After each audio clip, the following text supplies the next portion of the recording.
Hi there and welcome. This is Book of Mormon Reader. I hope you're having a wonderful day. Thank you so much for joining me today. We are working our way backwards through the Book of Mormon. Congratulations if you've been staying with me this whole time. I appreciate your support. And we're working backwards from Moroni through Nephi and even the pre-reading, the Joseph Smith history. I do plan on reading that again. So today we are reading 3rd Nephi chapter 23.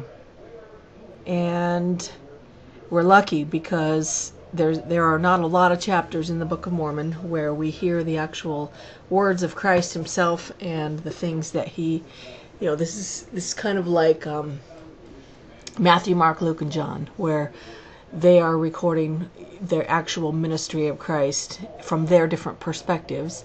And so here we get to have these words from Christ, and I think they're pretty significant. So let's read it, and then we will talk about it.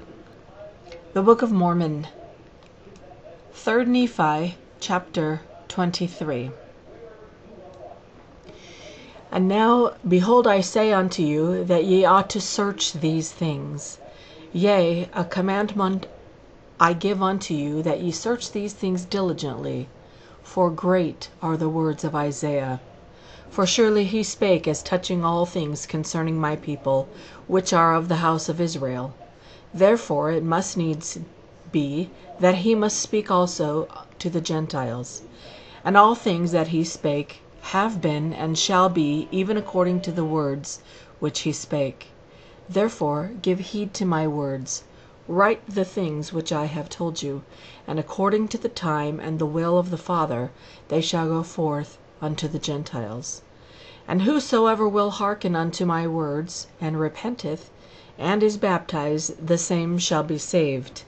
Search the prophets, for many there be that testify of these things.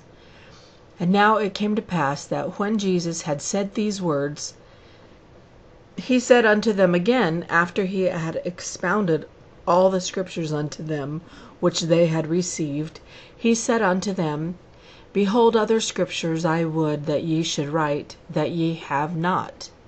And it came to pass that he said unto Nephi, Bring forth the record which ye have kept. And when Nephi had brought forth the records, and laid them before him, he cast his eyes upon them, and said, Verily I say unto you, I commanded my servant Samuel the Lamanite, that he should testify unto this people, that at that day that the Father should glorify his name in me, that there were many saints who should arise from the dead, and should appear unto many, and should minister unto them. And he said unto them, Was it not so? And his disciples answered him, and said, Yea, Lord, Samuel did prophesy according to thy words, and they were all fulfilled. And Jesus said unto them, How be it that ye have not written this thing, that many saints did arise and appear unto many, and did minister unto them? And it came to pass that Nephi remembered that this thing had not been written. And it came to pass that Jesus commanded that it should be written. Therefore it was written, according as he commanded. And now it came to pass that when Jesus had expounded all the scriptures in one, which they had written, he commanded them that they should teach the things which he had expounded unto them.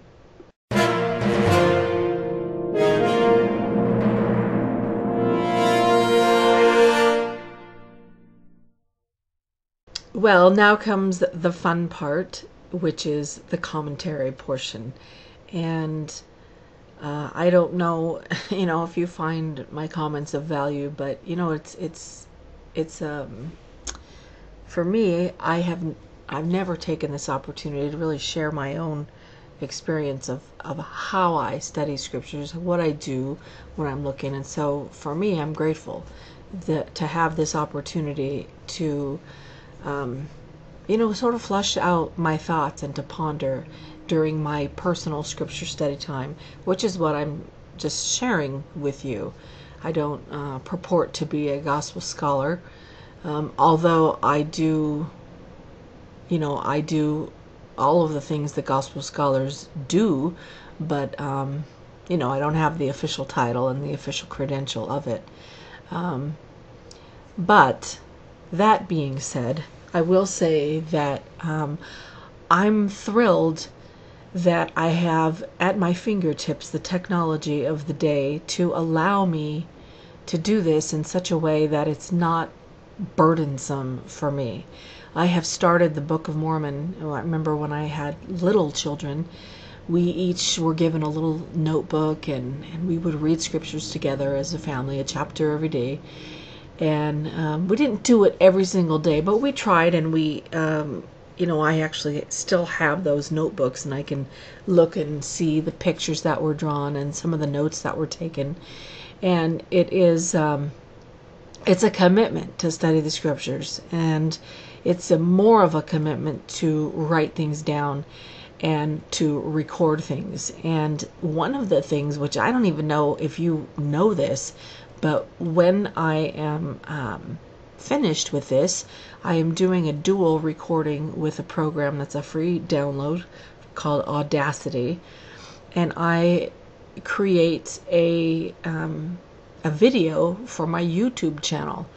And what's so amazing about it is, if I speak clearly, there's an automatic transcription program that, you know, several days later or several weeks later, everything I say is written.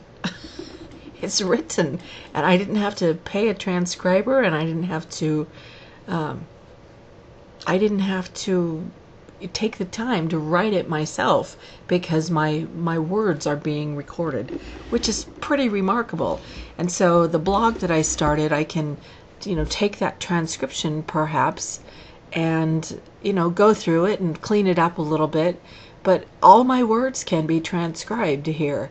And so, I mean, really, some people who have the gift of writing, which, I mean, I do have that gift too when I write, but boy, it sure takes a lot of time. It takes more time to write than it does for me to just speak this way and to have my words recorded. So I'm lucky, and I'm blessed this day that particular technology is available to be able to transcribe whatever I say and have it be written, you know, automatically. It's just remarkable. I also have been doing with one of my listeners asked me if I would go through his writings, and he's doing chapter by chapter also. I'm not sure if he's just doing it for his family or he eventually wants to publish a book.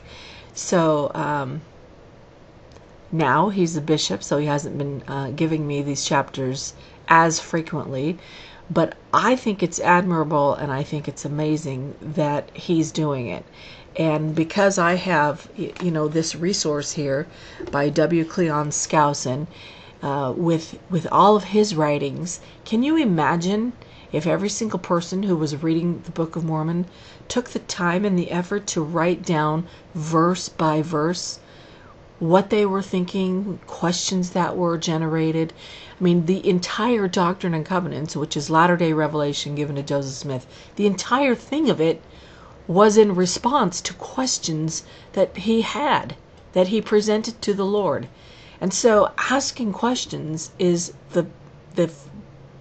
it's the root, it's the impetus, the very beginning of how we can open up the windows of heaven and receive revelation. Is that we have to, first of all, we have to get it, and then we have to ponder it, and then we have to say, wait a second, you know, those kind of questions, you know, what if you were going to ask the Lord a question about something, about doctrine, about salvation, about whatever it is?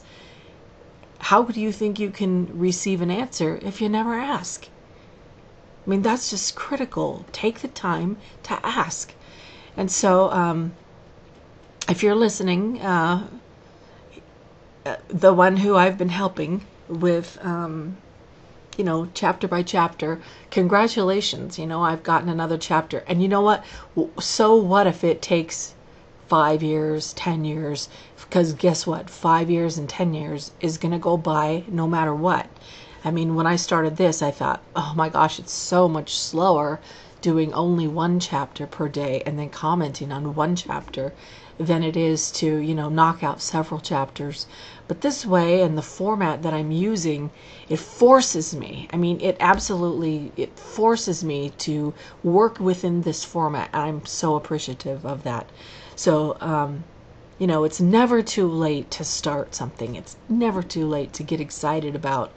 I'm going to really delve into the scriptures.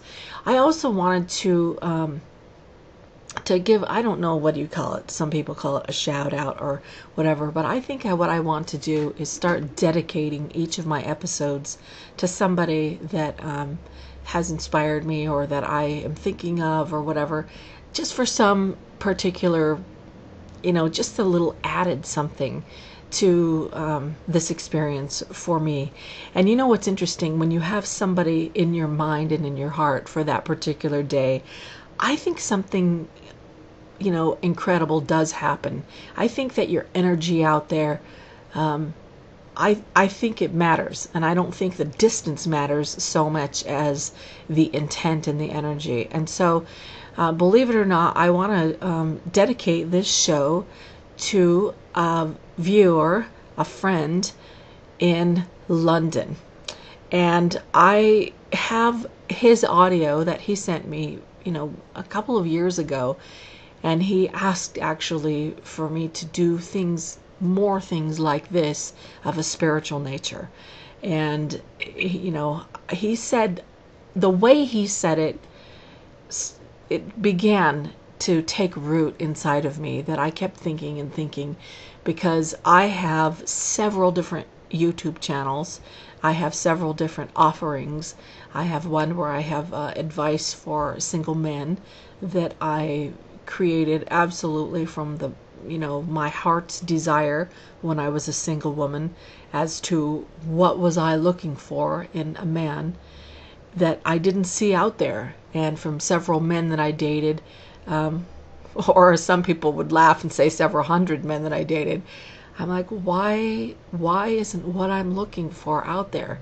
If I was going to coach a man to say what, someone who has, there's all kinds of women out there and there's all kinds of men out there, but I wanted somebody who shared my faith, and my devotion were at a critical point that I dated, many who were not of my faith, and I decided that, what, number one, it doesn't make any sense to me that my Heavenly Father, who I know loves me, would say to me, of somebody who did not share my faith, this is the guy for you.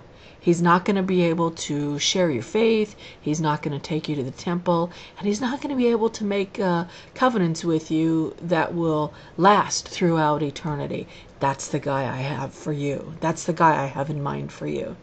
And you know what? That just didn't ring true to me. It didn't make any sense. And I thought, no, that's not right. I know that Heavenly Father loves me, and I know that He wants me to return to Him in the most amazing blaze of glory that I possibly can. And so I made a decision that I would not pursue any relationships with somebody who, if they did not at that time share my faith, that they would not be open to exploring that. And so anyway, so that's what my offering is on YouTube, is for that particular thing. And then I have another one where I do makeup tips and hair curling, and I'm a little beauty guru doing those things, and it's just it's about makeovers and inside and out, and one of those parts of us is spiritual. And so the Book of Mormon Reader part, that is a spiritual makeover, I thought it deserved its own place, because some people they're not interested in working on that at this time. But I do believe that people, when they're ready, that if the material is there, that they'll be able to find you. And learning how to use the search engine optimization and using the proper titles and the meta tags, I think we have a responsibility to leave those little breadcrumbs for someone who is searching. And in that way, I can, when I'm out shopping, when I'm sleeping, when I'm at church, when I'm, traveling, when I'm doing whatever, I can still be a missionary by sharing, because I've archived, I've recorded, and I have it out there. So, with all the bad things that come and all the rude people, the better side of it is I fear God more than I fear man. And I don't mean to fear like I'm afraid of. It means that I value with the utmost respect what the Lord has to say about, my life and my choices. And so I feel so blessed that I have this way that I can share this experience with you. And I'm not just going on and on about that to talk about myself, but what I'm illustrating in this particular chapter is the importance of recording so that people after you can glean from your experience. This is exactly what the Lord said to them. He said, why didn't you write this down? Why didn't you write this down? Don't you think that people, after you can benefit? Do you think it would be of any use to know that graves were opened and people were resurrected? Oh my gosh. Hello? Do you think that's a value? To know that, number one, it's possible. Number two, that it's true. That it wasn't just prophecies that people hoped for, but that it actually happened. What kind of questions might those generate in your mind? Okay, so who was resurrected? Was Moses resurrected? What did he have to say? Were people's ancestors, their grandparents, maybe their children who had passed away before, maybe they had come forth and said, hey, look it, I'm resurrected now. And I mean, the thought of it, of these graves being opened and people coming forth and appearing to their loved ones and their families. Number one, it should show you that there is life after this life. For people who wonder about that, here's somebody who's giving a witness. Thousands of people who had a witness of it, and they didn't record it. Oh my gosh. I mean, we have in this day one little diary of one little girl, Diary of Anne Frank, whose experience being one of the Jews in hiding has touched now for generations and given us a little glimpse of what that life was like. How things, that were destroyed. In one little girl's journal, she has restored all of those things and the truth of the horror of what that is. And knowing what actually happened, has illuminated and has given heart to many of the different tragedies of life that we need to be aware of. And that's just one little girl, one little journal. So here the Lord talks about Isaiah, great are the words of Isaiah. How did Isaiah feel about that? Holy smokes, the Lord is saying the words I have written are great. I had a student, a seminary student, whose name was Isaiah. And I used to say, wait, listen, he's going to say it. For great are the words of Isaiah. And he used to give me this little sheepish grin. But, there's something there. Great are the words of Isaiah, the Lord himself. And I don't think he was saying it in a narcissistic way, saying, oh, he's quoting me, look how great he is. He was saying Isaiah was an amazing prophet. And the more I study Isaiah, the more I have come to appreciate. A lot of people make jokes about it that, they can't ever get through it because it's so confusing. But if you look at him not only as a prophet, but as a poet, and you think about how poets use words and they create this beautiful imagery so that it makes the the experience richer with different layers. And I remember making this really cool. It was like a triangle pyramid dice type of thing about Isaiah when I was a seminary teacher, and I was shown this model in one of the classes I went to about, you roll this pyramid looking dice, and on one side it says, the future. On another side it says the present, and another side it says the past. And 1, 2, 3, and then there was another side. What does it say on the other side? Or all of them, or multiple. And so it would be like, okay, when Isaiah talks about something, he's either talking about one or more of those different time frames. And when you read and you consider that, and you think, okay, Isaiah was shown in vision our day. He saw our day. Can you imagine living back in the day and seeing fast forward to today? He wouldn't have any idea what the things were called that we hold in our hands. What the heck? What are those? And cars and computers and airplanes and all those things that in his day I'm sure he couldn't even fathom. And so he uses, with his beautiful imagery, the best words he has at that time to describe the things that he saw and the prophecies that he was given. And so I think it's significant, and I did talk about this in yesterday's recording, that Jesus himself is quoting the scriptures, that the power of the words of scriptures cannot be underestimated. That's amazing to realize that here you have these scriptures that you have had, and then Jesus is saying, now I want you to say, this is fulfilled.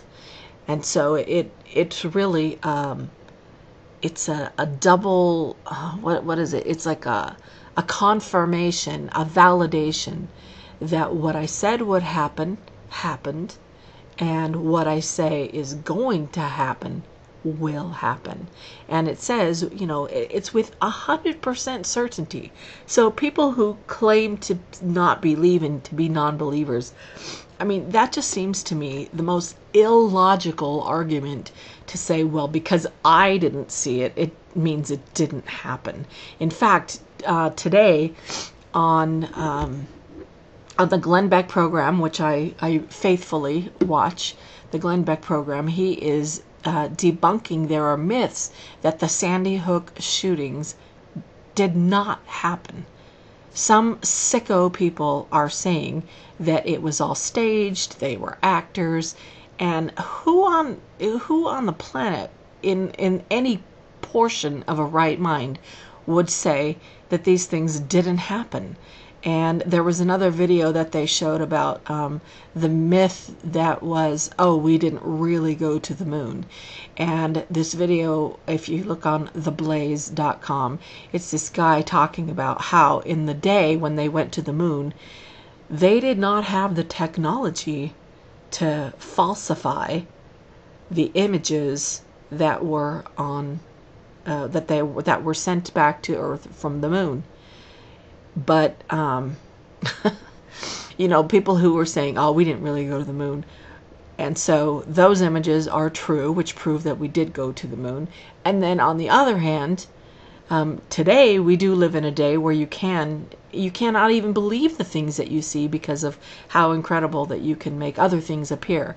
Magazines, videos, movies. If you watch, the Alice in Wonderland movie, I went to the El Capitan Theater when that was out, and they had downstairs in the basement, if you've ever been to the El Capitan, it's the big one Disney release in downtown Hollywood, and they show how they, what is the movie magic, and they show you how they make, somebody's neck extra long, or their legs extra long, or their eyes really big, and because when you're watching it, you're like, something's not right. How did her head get so big, or how their eyes get so buggy? But throughout the whole entire movie, but there you go, there it is. And so you can't believe anything you see today.